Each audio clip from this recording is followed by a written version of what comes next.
हर machine के साथ VVPAT compulsory हो और उनकी गिनती की जाए। इलेक्शन कमीशन ऑफ इंडिया नहीं है, इलेक्शन कमीशन ऑफ बीजेपी है, इलेक्शन कमीशन ऑफ आरएसएस है। ये इलेक्शन कमीशन ऑफ इंडिया बचा ही नहीं। इस बार जहां भी मशीनें भी रखी होंगी वहां भी जो लोग बाहर सुरक्षा में होंगे, इन लोगों की तलाशी जनता लेगी कि सुप्रीम कोर्ट ही कुछ करेगी तभी ये देश चलेगा। नो, देश चलेगा देश की जनता के हिसाब से। इतनी तो प्राइम मिनिस्टर की तनख्वाह नहीं जितने वो ड्रेस बदलता है। अगर चेक हो उसका अकाउंट, उस ड्रेस का पैसा कितना है, प्राइम मिनिस्टर की तनख्वाह में पूरा नहीं होता।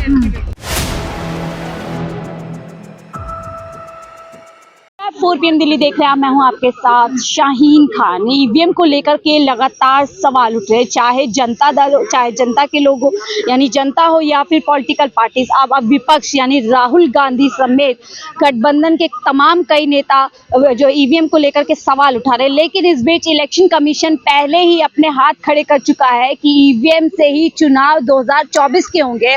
और इसी बीच सुप्रीम कोर्ट में जो भी याचिका ईवीएम को लेकर के दायर थी वो खारिज हो गई। मेरे साथ सुप्रीम कोर्ट के वरिष्ठ वकील बलराज मलिक जी मौजूद हैं, इनसे सीधा जुड़ेंगे। क्या अब ईवीएम को लेकर के एक बड़ा फैसला हो सकता है या ईवीएम की जो फाइल है वो बंद हो चुकी है? 2024 का चुनाव ईवीएम से एक बार होने वाला है। सर, क्या कुछ कहेंगे?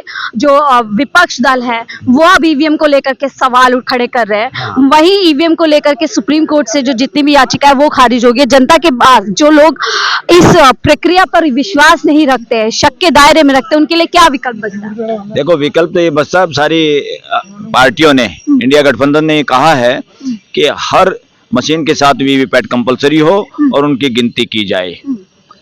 और गिनती की जाएंगे, अगर मशीन में गड़बड़ होगी, मशीन में गड़बड़ का शिकायत कोई करता है तो वो पर्चियां गिनी जाए और पर्ची के आधार पे जो फैसला होगा वो मान्य होगा, मशीन वाला फैसला मान्य नहीं होगा।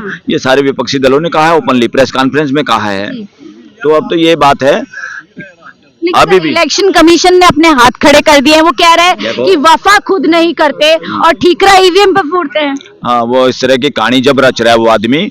जब लोग ऑब्जेक्शन कर रहे थे, जो लोग मिलने का समय मांग रहे थे उनको समय नहीं दिया, जो कह रहे थे ईवीएम में गड़बड़ है उनको दिखाना चाहते थे, उनसे मिलने का समय नहीं दिया। जब लोग मिलने जाते थे तो वहाँ पुलिस और गिरफ्तारी करते थे लोगों की। धारा 44 लगा रखी थी इस डर में सरकार ने।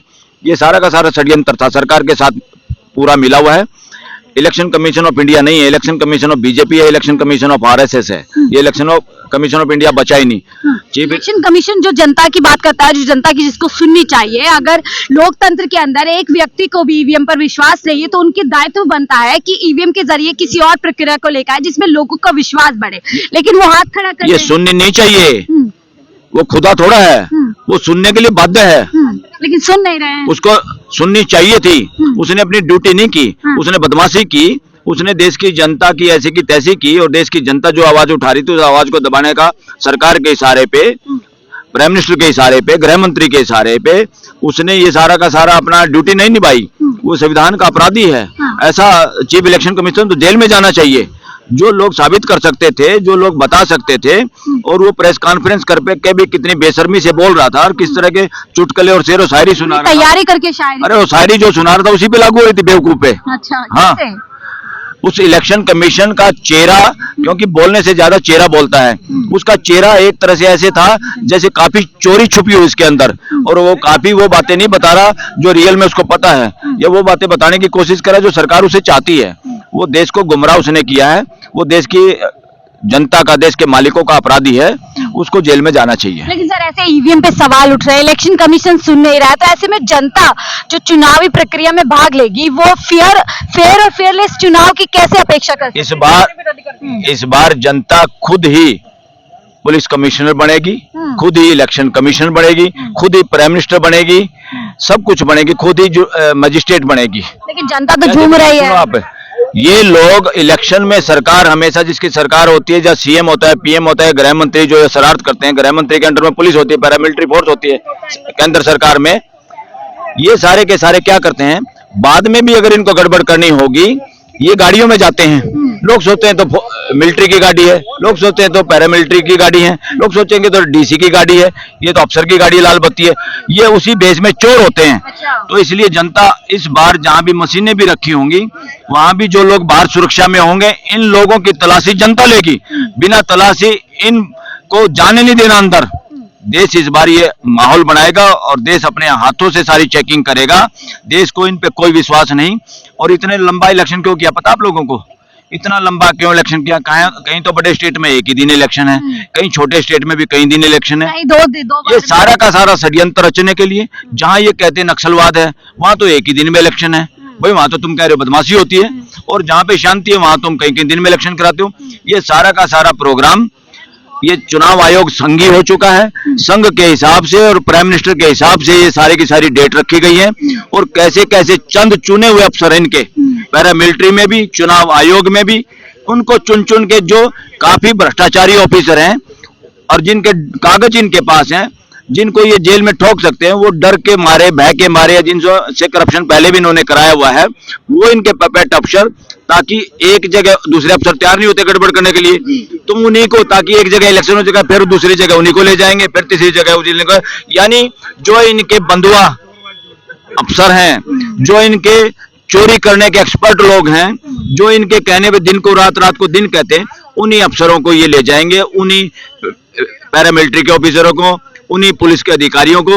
हमारा उन लोगों से भी निवेदन है, आप किसी के पर्सनल नौकर नहीं है, देश के संविधान की रक्षा करिए, और देश की जनता मालिक है, अपने मालिकों के हिसाब से आप भी उसका हिस्सा हैं, उनके अनुरूप काम करिए।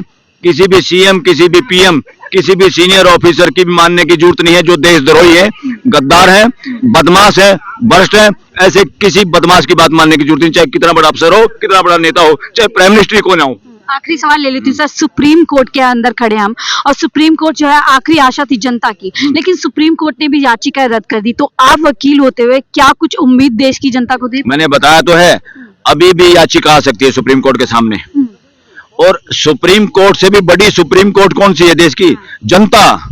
सुप्रीम कोर्ट भी बहुत बार इमरजेंसी में तो लंबी लेट की थी सुप्रीम कोर्ट, और हाई कोर्ट भी। इस देश के जजों में औकात ही नहीं बची थी देश के लोगों के फंडामेंटल राइट की सुरक्षा के लिए, इसलिए ज्यादा भरोसा करने की जरूरत नहीं कि सुप्रीम कोर्ट ही कुछ करेगी तभी ये देश चलेगा। नो, देश चलेगा देश की जनता के हिसाब से, और देश की supreme authority of India supreme court के ऊपर भी, प्राइम मिनिस्टर के ऊपर भी, स्टेट के चीफ मिनिस्टर के ऊपर भी, देश के राष्ट्रपति के ऊपर भी, जो पूरे देश की असली कोई सुप्रीम अथॉरिटी तो सुप्रीम अथॉरिटी ऑफ इंडिया है, इस देश के नागरिक, we the people of India. हम पकड़ेंगे ना गिरेबान बदमाशों का, कौन बदमाशी करेगा?